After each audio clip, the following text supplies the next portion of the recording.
আমি দীর্ঘ ১২ বছর যাবৎ বিদেশে আছি। আর বাড়িতে এসে দেখি সম্পত্তি সৎ বোনের নামে উইল করেছে আমার বাবা। আমি বাবার উইল অনেকবার পড়েছি, কিন্তু সেটা পড়ে আমার রক্ত টগবগ করে ফুটছে। ২ দিন আগে বাবা মারা যাওয়ায় হঠাৎ করে আমাকে লন্ডন থেকে দেশে ফিরতে হয়েছে। বাবার শেষকৃত্যের পর যখন তার উকিল আমাকে তা উড়িয়ে দিলেন, আমি সেটা পড়ার আগে লাল হয়ে গেলাম। আমি লন্ডনে পেট্রোল পাম্পে কাজ করতাম, যা বেতন পেতাম তা থেকে আমার খরচের জন্য কিছু টাকা রেখে বাকি টাকা দেশে বাবার কাছে পাঠিয়ে দিতাম। সারা জীবনের পুঁজি জমা করে আর গ্রামের কিছু জমি বিক্রি করে আমার বাবা শহরে একটা বাড়ি এবং কিছু দোকান কিনে নেন। গত ১২ বছর ধরে আমি টাকা পাঠাচ্ছি।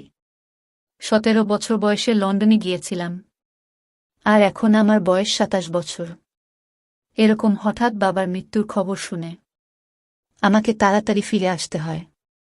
তাই আমার চাকরিও চলে যায়, কারণ তারা আমাকে ছুটি দিতে রাজি ছিলেন না। আমার সাহস ছিল যে আমি যে টাকা বাড়িতে পাঠিয়েছি বাবা নিশ্চয়ই তা আমার জন্য গুছিয়ে রেখেছেন। তাই আমি বাড়ি গিয়ে কোনো ছোটখাটো কাজ করব। কিন্তু আমার বাবার উইল আমার হুঁশ উড়িয়ে দিয়েছে। উইলে লেখা ছিল যে লন্ডনে যাওয়ার জন্য তোমার টাকার প্রয়োজন ছিল। তাই আমি আমার জমির কিছু অংশ বিক্রি করে তোমার টাকার ব্যবস্থা করেছিলাম। তাই এখন এই বাড়ি এবং বাকি সম্পত্তির ওপর শুধুমাত্র রুমির অধিকার। যখন তুমি লন্ডনে গিয়েছিলেন তখনই তুমি তোমার ভাগ পেয়ে গেছ। এটা পরে আমার মাথা ঘুরতে লাগল। অন্যদিকে আমার বোন যে ছোটবেলা থেকেই মেন্টাল হসপিটালে চিকিৎসাধীন, আমার বাবা কিভাবে তাকে তার সম্পত্তি দিলেন? যাই হোক, এটা এমন কোনো বড় ব্যাপার হতো না। যদি সম্পত্তির একটি অংশ রুমির নামে থাকত তাহলে আমি তাকে দিয়ে স্ট্যাম্প পেপারে সই করিয়ে সবকিছু আমার নামে করিয়ে নিতাম। কিন্তু বাবার বোকামির কোনো সীমা ছিল না। সাথে এটাও লিখে রেখেছিল যে রুমিকে যে বিয়ে করবে এবং না কখনো তাকে ডিভোর্স দেবে না অন্য কোনো বিয়ে করবে সেই বাবার সমস্ত সম্পত্তি পাবে। মানে আমার এতদিনের পরিশ্রম সব বাবা নষ্ট করে দিয়ে গেছেন। আমার হাতে একটা ফুটো পয়সা দিয়ে যাননি। যদিও বাবার সম্পত্তি এখন কোটিতে পৌঁছেছে, যা তিনি একসময় লাখে কিনেছিলেন। বাবার উইল পড়ে আমার খুব রাগ হল। এর মানে কি বাবা তার সম্পত্তি অপরিচিত কাউকে কিভাবে দিতে পারেন? যদি আমি রুমির বিয়ে কারো সাথে দিয়ে দিই তবু আমি কিছুই পাব না। এমনকি আমার তো নিজের বাবার বাড়িতে থাকার অনুমতি ছিল না। এই বাড়িতে এসে থাকতে পারবে যার বিয়ে রুমির সাথে হবে, এই অদ্ভুত উইলের সাথে একটা চিঠিও ছিল যা বাবা আমার নাম দিয়েছিলেন। কিন্তু আমি বাবার উপর এতটাই রেগেছিলাম যে আমি সবকিছু একটা ড্রয়ারে ফেলে দিয়েছিলাম। বাবার লেখা শেষ চিঠিটা পড়ার আমার ইচ্ছা ছিল না। আমি জানতাম আমাকে অনুরোধ করা হয়েছে যে রুমি পাগলি, তার সম্পত্তি দরকার, সম্পত্তির লোভে কেউ তাকে বিয়ে করে সারা জীবন দেখে রাখবে। তুমি ছেলে মানুষ, নিজের ব্যবস্থা নিজেই করে নিতে পারবে। বাবা নিশ্চয়ই চিঠিতে এরকমই কিছু লিখেছিলেন। তাই চিঠিটা পড়ার ইচ্ছা আমার মোটেও ছিল না। তাই আমি চিঠিটা ড্রয়ারে রেখে ড্রয়ার বন্ধ করে দিলাম। পরের দিন উকিল আমার কাছে এসে বললেন, আপনাকে এই বাড়ি খালি করতে হবে। আপনি কেবল রুমির উপস্থিতিতে এবং তার সম্মতি নিয়েই বাড়িতে থাকতে পারবেন। আমি রাগের সাথে বললাম, সে পাগল, সম্মতি জানানোর মতো বুদ্ধি তার নেই। আর আমি তার ভাই, এটা আমার বাবার বাড়ি। আমার কথা শুনে সে উকিল বললেন, উল্টা আপনার বাবাই করেছেন। আপনার কাছে আজ সন্ধ্যা পর্যন্ত সময় আছে, হয় রুমিকে এই বাড়িতে নিয়ে আসুন, নতুবা সন্ধ্যায় আপনাকে বাড়ি থেকে বের করে দিয়ে বাসায় তালা দিয়ে দেব। এই বলেই উকিল সেখান থেকে চলে গেলেন। আর আমার দেয়ালে মাথা ঠুকতে ইচ্ছে হচ্ছিল। রুমির বয়স ২০ বছর, কিন্তু বুদ্ধি ১০ বছরের শিশুর মতো। আর রাগ হলে এটা ওটা তুলে মারার অভ্যাস ছিল। আমি কিভাবে তাকে বাড়িতে আনতে পারি? সে তো আমার অনুপস্থিতিতে পাড়ার বাচ্চাদের জীবন কষ্টকর করে দিত। আমি ভিতরে ভিতরে খুব বিরক্ত ছিলাম, কিন্তু আমার বাবা আমার জন্য আর কোনো উপায় ছাড়েনি। আমি রুমিকে আনতে বিকেলে মেন্টাল হাসপাতালে গেলাম এবং ডাক্তারকে বললাম যে আমি রুমির ভাই এবং কে নিয়ে যেতে এসেছি। ডাক্তার প্রথমে রাজি হচ্ছিলেন না রুমিকে আমার সাথে পাঠাতে, বললেন রুমির বাবা রুমিকে এখানে ভর্তি করিয়েছেন। তার সম্মতি ছাড়া আমরা রুমিরকে আপনার সাথে পাঠাতে পারব না। আমি ডাক্তারকে বললাম, আমি রুমির ভাই। আর এখন আমার বাবা মারা গেছেন। তাই এখন থেকে নিয়ে যাওয়া আটকাতে পারবেন না। আমি আপনার বিরুদ্ধে কমপ্লেন করব। তখন ডাক্তার লাইনে এসে রুমিকে আমার সাথে পাঠাতে রাজি হলেন। ডাক্তার আমাকে কিছু কাগজপত্রে সই করালেন এবং নার্সকে বললেন রুমিকে নিয়ে আসতে। কিছুক্ষণ পর একটি খুব সুন্দরী মেয়ে তার লম্বা খোলা চুল নিয়ে দাঁড়িয়ে আমার দিকে তাকিয়ে রইলছে। আমি 10 বছর পর তাকে দেখছি এবং তাকে কোনো অ্যাঙ্গেল থেকে পাগল বলে মনে হচ্ছিল না। একে দেখে কেউ পাগল বলতে পারবে না এবং এর সৌন্দর্য দেখে চোখ সরাতে ভুলে যাবে। আমি তাকে 10 বছর আগে দেখেছিলাম। সে তখনও সুন্দর ছিল, কিন্তু এখন তার গায়ের রং আরও ফুটে উঠেছে। সে আমার দিকে মায়েরই চোখে তাকিয়েছিল। ডাক্তার বললেন, তোমার ভাই তোমাকে নিতে এসেছে, তুমি এখন তার সাথে বাড়িতে থাকবে। এই কথা শুনে কেন জানি না তার মুখ ফ্যাকাশে হয়ে গেল। সে বলতে লাগল, আমি শুধু বাবার কাছে যাব, বাবার কাছে ছাড়া আর কারো কাছে যাব না, সবাই আমাকে মারে। আমিও কি তাকে আনতে চেয়েছিলাম, বাধ্য হয়ে ওকে বাড়িতে নিয়ে আসতে হচ্ছে। বাধ্য হয়ে আমি রুমির সামনে গিয়ে বললাম, রুমি, আমি তোমার আশু দাদা, ভালো করে দেখো, আমাকে চিনতে পারবে, আমি তোমাকে বাবার কাছে নিয়ে যাব। কিন্তু আপাতত তোমাকে আমার সাথে থাকতে হবে, বাবা বাইরে গেছেন, ফিরে এলে তোমাকে বাবার কাছে নিয়ে যাব। আমি মনে করিয়ে দেওয়াতে সে আমার দিকে মনোযোগ দিয়ে তাকাতে লাগল, হয়তো তারা আমার কথা মনে পড়ে গিয়েছিল। তাই হঠাৎ রুমির খুব খুশি হয়ে বলল, আশু দাদা। আমি বললাম, হ্যাঁ, তোমার আশু দাদা। তারপর আমি পকেট থেকে চকলেট বের করলাম, যা দেখে ওর চোখ চকচক করে উঠল। আমি বললাম, রুমি, আমার সাথে চলো, আমার কাছে এরকম অনেক চকলেট আছে, আমি সব তোমাকে দিয়ে দেব। আমার কথা শুনে সে আমার হাত থেকে চকলেট নিয়ে আমার সাথে যাওয়ার জন্য রেডি হল। আমি প্রথমে ওকে বাজারে নিয়ে গেলাম এবং ওর জন্য কিছু সুন্দর পোশাক কিনলাম। আমি এটা করছি কারণ উকিল আসার আগে ওর চেহারা কিছুটা ঠিক করতে চেয়েছিলাম। কিন্তু ফিরে যাওয়ার সময় একটা খেলনার দোকানে রুমির চোখ আটকে গেল এবং সে বলল, আশু দাদা, আমার খেলনা চাই। সে আমাকে আশিস না বলে আশু দাদা বলে ডাকত। আমি তাকে খেলনার দোকানে নিয়ে গেলাম। ভেবেছিলাম একটা খেলনা নেবে, কিন্তু সে অনেক খেলনা নিতে শুরু করল। কিন্তু আমার পকেটে এই মুহূর্তে এত টাকা ছিল না। তাই রুমিকে আদর করে বললাম, এখন একটা নিয়ে নাও, কালকে আমি তোমাকে অনেক খেলনা কিনে দেব। কিন্তু সে জোর করতে লাগল। তাই আমি রুমির উপর রেগে যেতে লাগলাম। আমি ওর কাছ থেকে সব খেলনা কেড়ে নিয়ে রেখে দিলাম এবং ওর হাত ধরে ওকে জোর করে গাড়িতে তুলে বাসায় নিয়ে এলাম। সে বাচ্চাদের মতো জোরে জোরে কাঁদছিল। 1 ঘন্টার মধ্যে ওর পাগলামি দেখে বিরক্ত হয়ে গেলাম। আমার মৃত বাবার উপরে রাগ হতে লাগল, না জানি কেন সে আমাকে এমন বিপদে ফেলে গেলেন যে আমাকে তার দ্বিতীয় স্ত্রী, পাগলি মেয়ের দেখাশোনা করতে হচ্ছে।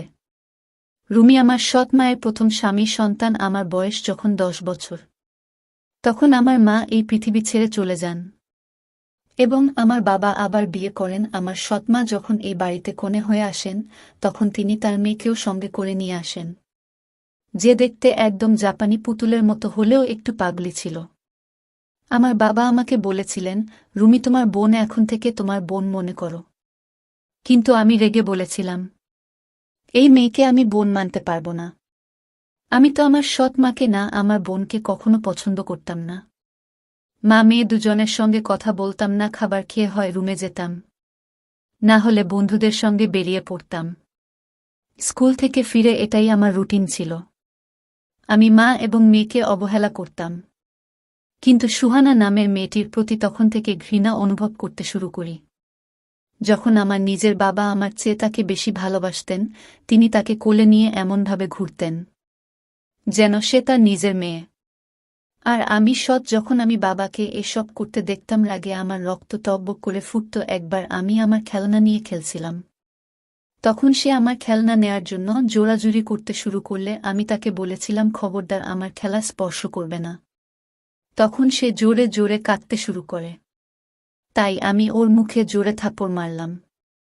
আমার থাপ্পড় এতটাই জোরে ছিল যে সে ছিটকে পড়ে গেল। এমন সময় আমার বাবা ঘরে ঢুকেছিলেন। এটা দেখে আমার সৎমা আমার দিকে ঘুরতে লাগলেন, আর বাবা আমাকে খুব জোরে জোরে থাপ্পড় মেরে বললেন, এই নিষ্পাপ শিশুর গায়ে হাত তোলার সাহস তোর কিভাবে হলো? ব্যাস, তারপর থেকেই আমি সুহানাকে ঘৃণা করতে লাগলাম।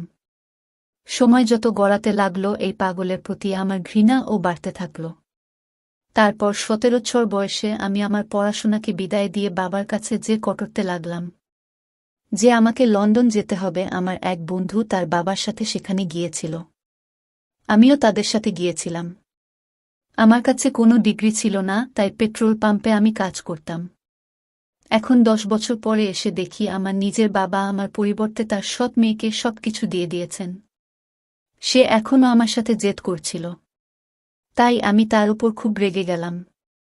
তাই আমি তার মুখে টেনে চড় মারলাম। কিন্তু এই থাপ্পড়টা যে আমার জন্য এত বড় সমস্যা হয়ে দাঁড়াবে তা আমি জানতামই না। সে জোরে জোরে কাঁদতে লাগল, বাসায় এসেও তার কান্না থামছিল। কেন যে আমি তাকে থাপ্পড় মারলাম? সন্ধ্যা হয়ে গেছে, উকিল সাহেব যে কোনো সময় বাসায় পৌঁছে যেতে পারে। এবারও আমার রাগ হচ্ছিল যে কেন আমি ঝামেলাকে থাপ্পড় মারলাম। আমি রুমির কাছে এসে বললাম, রুমি, কালকে আমি তোমাকে অনেক খেলনা এনে দেব, এখন চুপ করো। কিন্তু সে ছোট বাচ্চার মতোই কাঁদছিল। আশুদা খারাপ, সে আমাকে থাপ্পড় মেরেছে। কাঁদতে কাঁদতে বলল, আমি বাবাকে বলবো, তাকে বাড়িতে আসতে দাও। এ পাগলিটা জানেও না যে বাবা মারা গেছে। অনেক কষ্টে আমি ওকে চুপ করালাম। 2টো চকলেট খেয়ে এসে চুপ করে গেল। তারপর আমার কথায় সে মুখে হাত দিয়ে কাপড় পাল্টে নিল।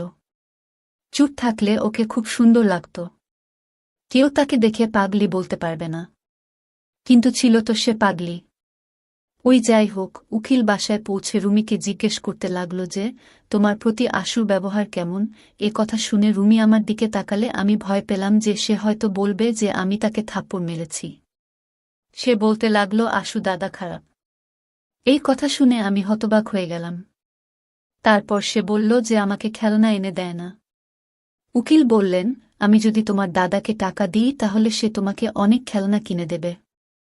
এই বলে উকিল সাহেব আমাকে একটা চেক দিয়ে বললেন, তোমার বাবা যে দোকান কিনেছিলেন তার অর্ধেক ভাড়া রুমির চিকিৎসার জন্য খরচ করতেন, আর বাকি অর্ধেকটা তার ভবিষ্যতের জন্য ব্যাংকে জমা আছে। এখন সে বাড়িতে আছে, আর তুমি তার দেখভাল করছো, তাই তুমি এখন এটা রাখো। রুমির বিয়ের পর এই চেক ওর স্বামী পাবে।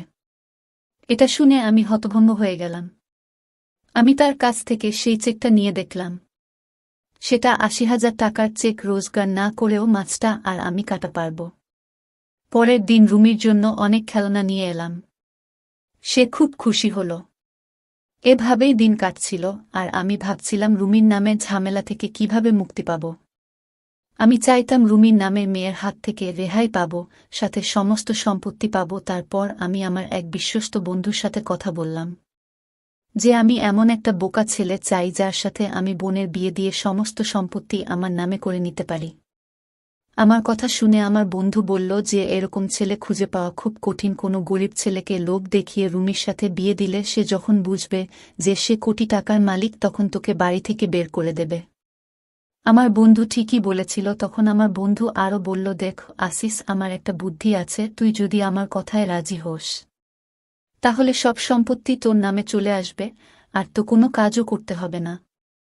আমি বললাম, ঠিক আছে, তোর আইডিয়াটা আমাকে বলো। তারপর আমার বন্ধু আমাকে যা বলল তা শুনে আমার রক্ত গরম হয়ে গেল। আমি রেখে তার কলার চেপে ধরে বললাম, তুই কিভাবে এসব ভাবতে পারিস? সে আমার বোন। সে আমার হাত থেকে তার গলা ছাড়িয়ে নিয়ে বলল, সে তো নিজের বোন না, তার বাবা মা অন্য, আর তোর বাবা মা অন্য, তারা দুজনে আলাদা। বাবা মায়ের সন্তান তো দুজনের মধ্যে কোনো রক্তের সম্পর্ক নেই। তুই তাকে বিয়ে করতে পারিস, আর এটাই একমাত্র উপায় যে তুই সবকিছুর মালিক হতে পারবি। কথা শুনে আমি চুপ হয়ে গেলাম। আমার বন্ধু ওখান থেকে চলে গেল, আর আমি চিন্তায় পড়ে গেলাম। কিন্তু যখন রুমিকে বিয়ের কথা ভাবি তখন আমার মন কেঁপে উঠত যে কিভাবে ওকে বিয়ে করব, এটা কোনোভাবেই সম্ভব না।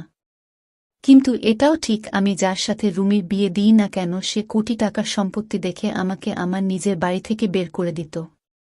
পরের দিন আমি আমার বন্ধুকে বললাম, তুই ঠিকই বলেছিস। আমি উকিলের সাথে কথা বলেছি, সে আমার সুহানা সম্পর্কের কথা জানে। তাই সে বলছে, ঠিক আছে, কিন্তু তোমার উইলের কথা মনে আছে তো? তুমি আর বিয়ে করতে পারবে না। রুমিকে ছাড়তেও পারো, সেক্ষেত্রে তোমার কাছ থেকে সবকিছু নিয়ে নেওয়া হবে। এটা সেই কাঁটা যেটা আমার গলায় আটকেই ছিল। আমি তো ভুলেই গিয়েছিলাম যে আমার বাবা আমার জন্য কি কাঁটা বিছিয়ে রেখেছেন। আপাতত আমাকে রুমিকে বিয়ে করতে হবে, যাতে আমি ভালো পরিমাণে টাকা পাই এবং তা দিয়ে নিজের ব্যবসা শুরু করতে পারি। একবার আমার ব্যবসা প্রতিষ্ঠিত হয়ে গেলে আর কোনো সমস্যা থাকবে না। বন্ধুরা, গল্পটি আজকে এখানে শেষ করছি। গল্পটির বাকি অংশ দেখার জন্য আমাদের চ্যানেলটি সাথেই থাকুন। আর হ্যাঁ, গল্পটি আপনাদের কাছে কেমন লেগেছে তা কমেন্ট করে জানাবেন।